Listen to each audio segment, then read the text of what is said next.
Hey everybody, today I want to look at the new Formula 1 engine regulations. They announced something earlier this week. It's a little bit vague, and what are some of the pros and cons? Who am I? Should you trust me? Well, I play with Lego and I'm 43 years old, so make of that what you want. However, before we look at the future, let's look at the engines that we have today, because we hear a lot of the time we have more than 1,000 horsepower. Which is true, but also maybe not true, and this will be important as we look in the future regulations because they say we will still have 1,000 horsepower. Let's look at today's situation. How much power do we get on average during a race in 2022 or the seasons prior to this? Well, fuel flow is limited. The total amount is limited to no more than 110 kilos and the flow cannot exceed 100 kilos per hour. So depending on how long you are on full throttle and how long the race lasts, you might run out of fuel. So here we have an example. It's basically, it's a spreadsheet. That's very, very neat, of course. Barcelona, where let's say the average lap time is 1 minute 25. And let's say we are 75% full throttle, which will be sort of reasonable.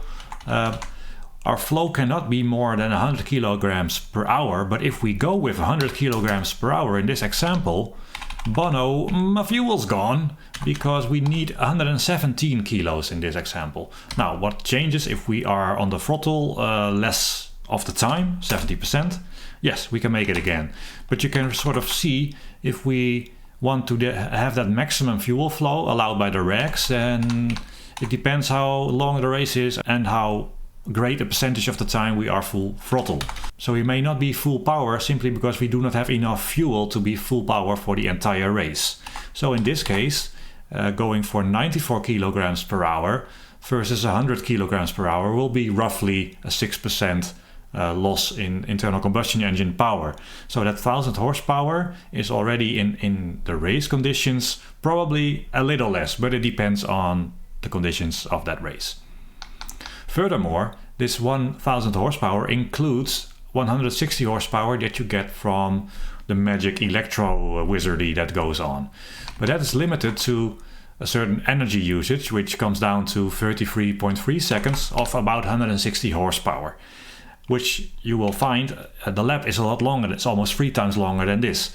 So if you average out the power over a lap, well, that depends how much you can deploy. If you can deploy the full allowed energy per lap, and we use this hooray, no Bono, my fuel's gone situation, where we have 799 horsepower from the internal combustion engine, because we cannot get the full 850, because we need to reduce the fuel flow in order to make it to the end of the race. 799 horsepower from the internal combustion engine, and then 160 horsepower-ish from the MGU. However, that's not for the full lap. So if we do the average power, we have 881 horsepower. However, that suggests that we can deploy 4 megajoule, the maximum allowed MGU release per lap, that we can deploy that each lap. And I'm not sure they can. So if we play it safe and we only work with the 2 megajoule that they can regenerate with the rear brakes. Yes, the engine regulations and everything is quite complicated. With the 2 megajoules we get about 840 horsepower average race power. So this 1,000 horsepower that we are hearing is unlikely to be occurring for most of the race. On average it will probably be less than 900. However, of course, this, the engine stuff is super complicated and the MGU, the heat unit is very complicated. I don't know what sort of tricks they can do, but this maximum power is probably what we hear. The maximum internal combustion engine power, about 850, who knows, with the maximum allowed power from the MGU K, giving us 1,000 horsepower. So when that's roughly 1,000, expect your race power to be maybe 900, maybe 850. The reason it's worth looking at today's regulations, because maybe that 1,000 horsepower is not what we are aiming for. Maybe we want to aim for a bit less to still be equal to what we have today. Not a lot has been said about 2026, only that the power will be split roughly equally between the internal combustion engine and the electronic MGU K unit. And both are about 500 horsepower. First of all, let's see, does that check out roughly? Well, now we get about effectively, as I showed earlier, 800 horsepower, maybe, we don't really know, but 800 horsepower from the internal combustion engine using 110 kilos of fuel. So what's the equal? Well, 375 kilowatts is about 490 horsepower, and that would mean we need about 67 kilos of fuel if the fuel is as potent as current. So that seems relatively easy because they claim here 75 to 80, 70 to 80. So this would be easily possible. If we do need 75 kilos to get that 490 horsepower, that would actually mean that we have a bit less efficient fuel, maybe. Maybe the eco fuel is not as efficient. Or maybe it is as efficient, and at 75 kilos per race, we actually might be able to get 550 horsepower if the fuel is the same efficiency as it is in this year. So at least that sort of checks out. For the next part, I want to look at Formula E. Like it or not, it is reasonably state-of-the-art when it comes to battery technology. Of course, once F1 starts doing something, it will be a lot better, but still Formula E is not like some amateurs. It's quite high-end. Manufacturers put a lot of money in it. So as a ballpark figure for battery technology, Formula E is something we know something about and we can look at. In Formula E, the Gen 2 cars apparently have a 385 kilogram battery, which is half a Formula 1 car, and that gives us 54 kilowatt hours, which is actually not a lot. This is 72 horsepower for 1 hour. So that's like 10% of what you want in a Formula 1 car. So with a Formula E battery, even though it weighs half a Formula 1 car would have no real extra power. And if you would give the Formula 1 car such a battery, the 300 something kilos it might add would make the car way slower and useless. The reason I'm comparing it to Formula E is to show that batteries are just nowhere near usable for something we consider to be Formula 1. Real quick and races that last like an hour or 1.5 hours. It's not even close to being possible to do that electrically. And of course that's why we still have the internal combustion engine, but now in 2026 they say they want to make that split 50-50, so we want a lot of power from electronics. And I don't see how that is possible. You see, there is always talk about the next gen battery technology, and there's lots of clickbait these days on YouTube with science channels just posting, rambling about some startup that's going to do something which a high school teacher on the back of a napkin can calculate in 2 minutes. It's nonsense. So fantasy batteries do not exist, and YouTube clickbait videos cannot be put into a Formula 1 car. So better technology than Formula E, I'm sure it exists, but we need a silly amount better, because if we want to do, like they say, about 450 horsepower from the electronics, and let's say we want to equip a Formula 1 car with a battery that holds enough charge to do, say, 1 hour of 350 kilowatts. So 1 hour, 450 horsepower, which is on the conservative side, because on a 1.5 hour race you are probably on full throttle a bit more than 1 hour. But let's go with that. That battery alone would weigh 2,500 kilos if it was made of Formula E Gen 2 technology. Of course, Formula 1, they will find a way to make that lighter, but they won't make it 250 kilos, which is already way too heavy and would slow the Formula 1 car down a huge amount. There is no way you can have a battery charged full before the race and then deplete it slowly during the race. That is not effective. That is not Formula 1 type speeds. Yet they say they will retain the speeds. So I'm very skeptical about that. The only way that I can see, and maybe I'm not seeing it, is to generate the energy that goes into the battery by what the car is doing.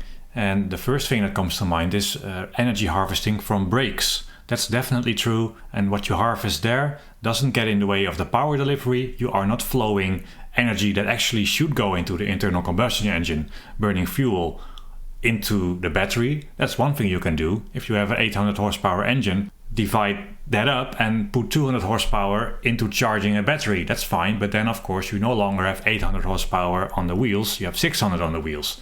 I cannot see another way to charge a small battery, which we need. A large battery is impossible. So I can only see the energy to charge the battery coming from the car itself, from braking, regenerative braking or flowing a part of the internal combustion power to charging the battery. Which begs the question, if the power is the same, how will they charge it up? Plus the MGU-H, that's very tricky to pronounce for a Dutch person, is going away. So the engines are going to be less efficient in certain ways. How can they keep the battery charged without sapping away power from the already more limited internal combustion component? I don't know. One thing that has not been mentioned in the regulations is harvesting from braking. Will they change that to be possibly on 4 wheels rather than just the rear wheels? It's not mentioned, but there's a lot of potential there and also a lot of engineering difficulty. But hey, that's Formula 1, they can sort that out. So before we get to that, a small little bit of work that I did by analyzing an onboard video at Barcelona and looking at the speed at which Charles, in this case, started braking and the speed where he let go of the brakes, we can come up with a rough assumption of the total braking energy in one lap at Barcelona. This has a few assumptions. So for turn 1, turn 4, every turn we take a look at the initial speed and then the second speed, the potential energy of the first set situation, the potential energy of the second situation, which means we've taken away a certain amount of energy. This is simple but kind of legit. However, of course, we are assuming a few things. First, I'm assuming an 800 kilo car, which is fairly reasonable maybe, but we have to slow down the rotating tires as well, which I'm not taking into account. And of course, aerodynamic drag, especially at high speed, gives us a bit more braking as well. But I hope those even out maybe a little bit. So this is quite rough. If you have some actual one lap brake energy data from Formula 1, please post it. But I get to about 11,000, 12,000 kilojoules of energy in one lap. So if we can somehow extract a lot of that, that's a lot of energy we can then deploy and give us more power accelerating out of the turns. So let's look at the regen braking that we do. Currently in 2022, I believe we are limited to 2 megajoules of harvesting on the brakes. Every lap 2 megajoules. If we would deploy that 2 megajoules during the time, 60 seconds, that we are full throttle per lap, that gives us about 45 horsepower consistently for the entire 60 seconds that we are full throttle. So based on that very rough assumption of 12,000 kilojoules worth of braking energy during one lap. So that's a nice little bit of extra power, but it's not a lot based on the 800, 900 horsepower that we have. But it's something. In 2026, should we be able to do harvesting only on the rear axle, but by magic, now we can get all the energy that's taken by the rear tires from braking and we turn that into the battery, which is about 45% of the total brake energy, because let's say 55% of the braking is done with the front axle and 45% with the rear axle. So at 45% brake harvesting, we get over 100 horsepower when we go on throttle the entire lap. And this is very important. We can just keep this up every lap, because every lap we brake and we charge the battery with this energy, which we can deploy the next lap. So this is a very nice way to have a small battery, charge it up and then release it. So if we manage to get a far more efficient rear axle brake harvesting, well, we can easily double the power available during throttle application. But we are only ever going to have 45% of the braking energy harvested by the rear tires. What if we somehow add the front tires to the mix as well? Again, very complicated engineering, but let's assume, this is just an example, we harvest 100% of the theoretical brake energy. That would give us 260 horsepower for the entirety of the 60 seconds each lap that we are full throttle. So that's pretty huge, because now it's 45 horsepower, and then theoretically, this won't be possible, but you know, if we do 4-wheel brake harvesting and we get magic efficiency, we can get over 200 horsepower each lap. And we only need this battery. So it hasn't been mentioned, but I think if we want to really use less fuel and go fast still, perhaps this is something they have to look into. Of course, it will also add weight and complexity and some drive shafts, and it will might be tricky to operate for the drivers. Will be very easy to mess up the control units and everything. However, maybe it makes the braking zones a bit longer and a bit harder, and we will see better real overtaking. I think this is an area, I haven't heard it being mentioned, where if you really want to get some extra power every lap without silly batteries and stuff, this is one thing you could look into. I have a link in the description of Mercedes engineers saying that the MGU-H gives the engine 5% more thermal efficiency, which is a lot. It's about 50%, so without it, it will be 45%.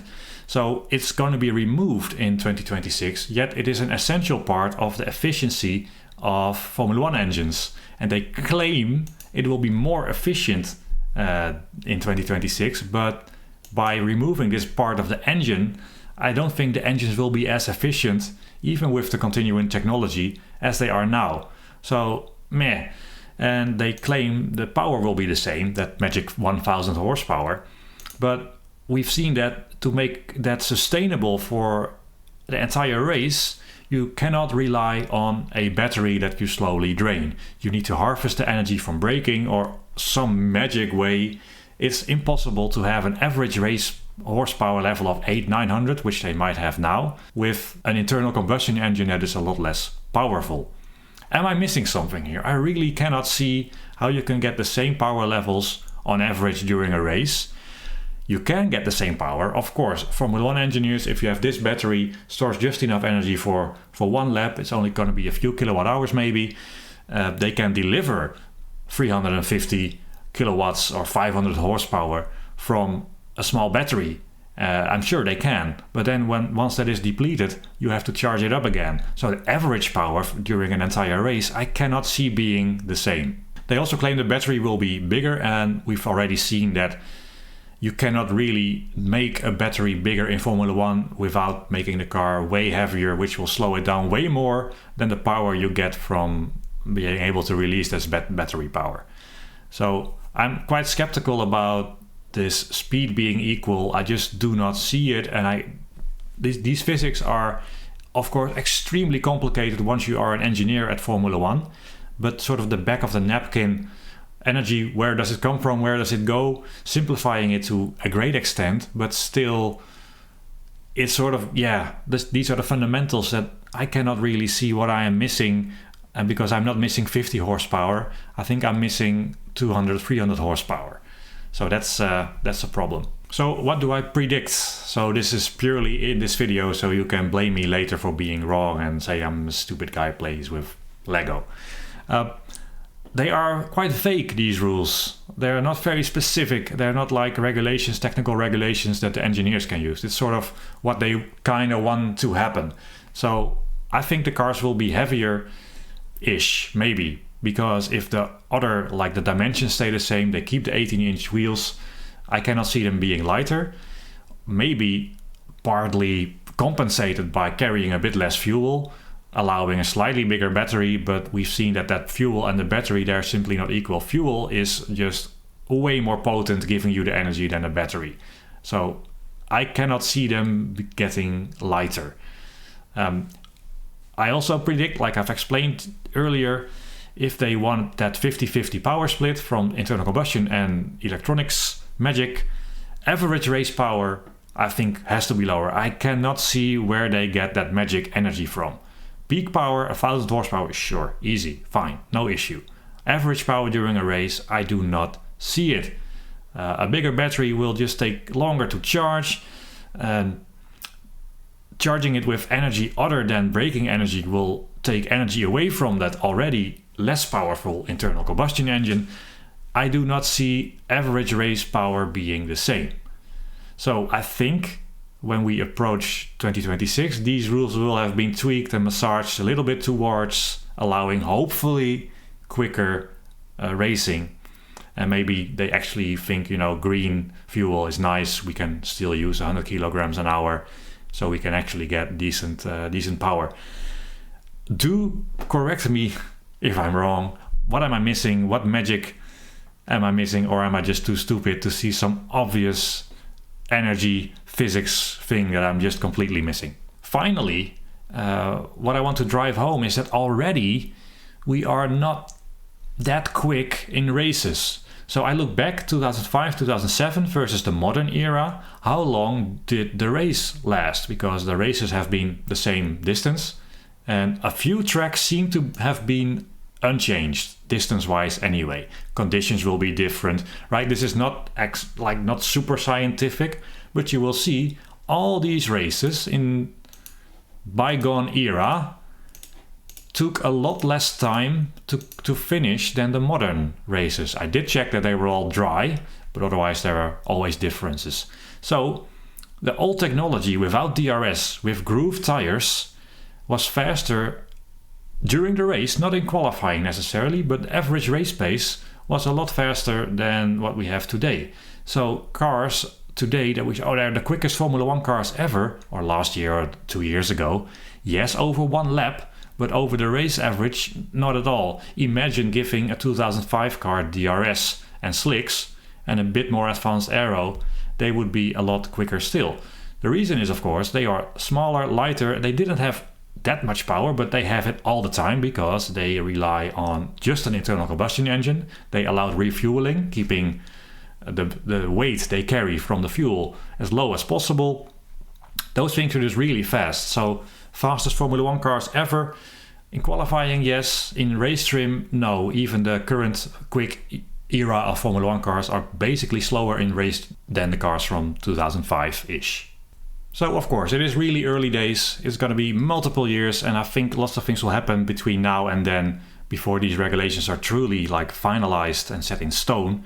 But I wanted just to highlight some of the issues that the talk about greener and about 1,000 horsepower, and just some of the concerns that how are you going to get that average race power levels to be equal to what it is now if you have a much smaller internal combustion engine, and if you cannot invent a magic way, or a way that I simply don't understand or have missed, to charge that battery. So while we are short on information and it is still years away, I still think this was fairly useful to have a skeptical look at this and what might happen. Do leave your comments below, and if I've made mistakes, please correct me and have a discussion. Let's keep the throwing of rotten fruit to a minimum. And thanks for watching, and maybe I will see you later. Bye bye. A final area that I'm not entirely sure about, but I also do not know enough about, is this green fuel that adds no carbon emissions to our nasty world. So sounds great. I'm not sure how that works. I've heard a story about, I think Porsche, they also have this fuel plant that has eco fuel, but they are planning to put a whole bunch of solar panels and windmills in the desert somewhere, using that energy to do that process where they get green fuel. I really want to see the numbers on that. How many solar panels do you need for every liter of fuel that comes out? I really doubt that is an efficient process and that we can call green without fully realizing how many square miles of solar we need and we need to maintain and to recycle, or how many windmills we need and all the infrastructure, the costs, installation, maintenance. It might be fine, but my sort of bullshit detector says, is that just marketing green or is it actually green? I'm not sure, and I would really like to know more about that. But I cannot find analysis of this eco-green fuel. And there are a few ways to do it, I think. So I don't know about that. If you are a sciencey type, chemistry type guy or girl who understands that, if you can explain how that works and if it's legit or not, I'm very curious to hear about that.